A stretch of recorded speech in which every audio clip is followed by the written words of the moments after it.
You're listening to or watching the QC Step Podcast, a podcast to give you the information and skills that you need to find a job, keep that job, and become a successful employee.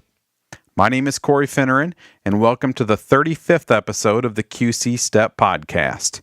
If you don't have a regular job or you do a lot of side work either during the summer or during the school year, on this episode, I'll tell you why you should be writing all of that information down.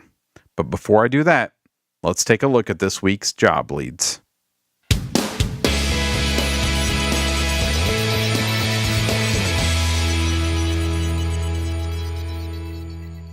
These job leads are posted on qcstep.com every Monday morning, and like I've been telling you here on the podcast, that will continue throughout the summer. So be sure and check those every Monday morning, and all the updated information will be there. Every job lead this week has a link to an online application, and this week they're under the blog post entitled Job Leads June 3rd, 2013.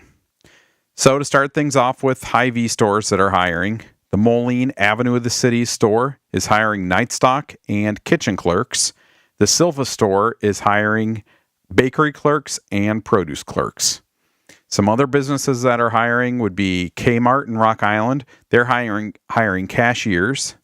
Maur, their corporate office in Davenport, is hiring, and the positions that they're looking to fill there are receiving associates, dock associates, and merchandise processors. And then the individual stores of Von Maur are also hiring, and they're hiring stock and housekeeping associates. And those are, it's a part-time position at North Park over in Davenport and a full-time position at South Park. And then the last job lead for this week is Culver's in Bettendorf, and they're just hiring crew members. So as I said, there are links to the applications for every one of the job leads this week, and you can find those on our website. If you would like assistance with filling out any of these online applications, or if you'd like more information, you can fill out the contact form that's at the bottom of this post or the one that's at the bottom of the job leads post, and someone from our program will contact you.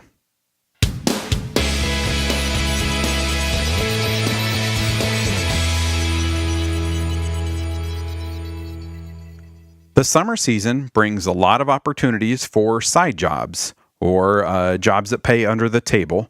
And whether it's mowing, babysitting, doing landscaping work, or working with in construction, maybe doing roofing or something like that, even if it's just for one day, this type of work experience is very important, especially if you haven't had a first real job. I think that if you haven't had a real job, you should put this type of work experience on applications that you're filling out. And there are different things that those experiences will tell a potential employer.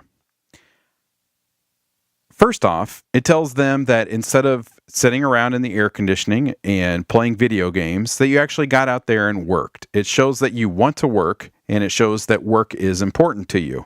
And maybe it's just the money that's important to you, and that's fine. Either way, it shows that you're serious about work. It also tells a potential employer that you're organized. You took the time to write down employment and write down details on that employment. And most people wouldn't even consider that real work experience, but I'm telling you that it is.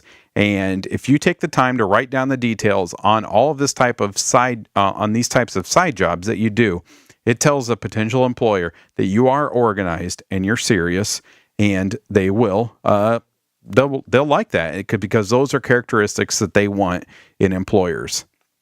So keep track of all of your information.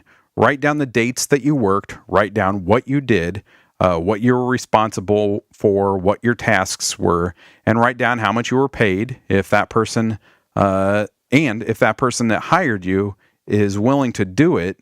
Maybe get them to write a little letter of recommendation that says, what you're responsible for, and that you showed up for work on time, and that you were a hard worker, things like that.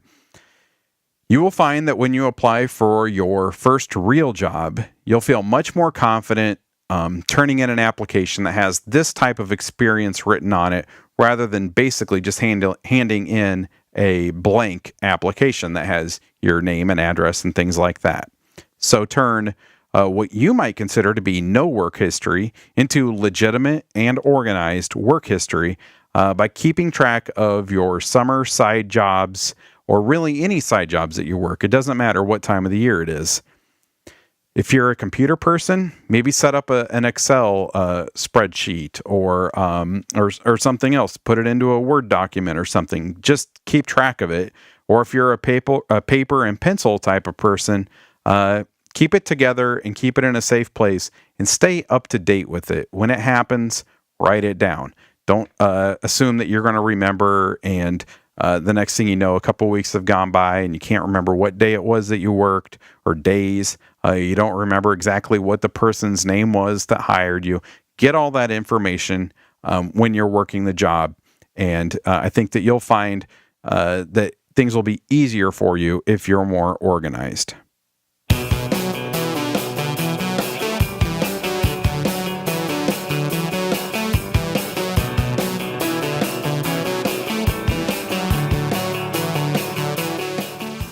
Well, that does it for this week's episode. Next week will be the last episode of the podcast until August. And if you have any questions or comments about what I covered in this week's episode, you can fill out the contact form that's at the bottom of this post, and I will be sure to answer any questions that you have or give you more information if you would like it. I will be back next week with another episode of the QC Step Podcast.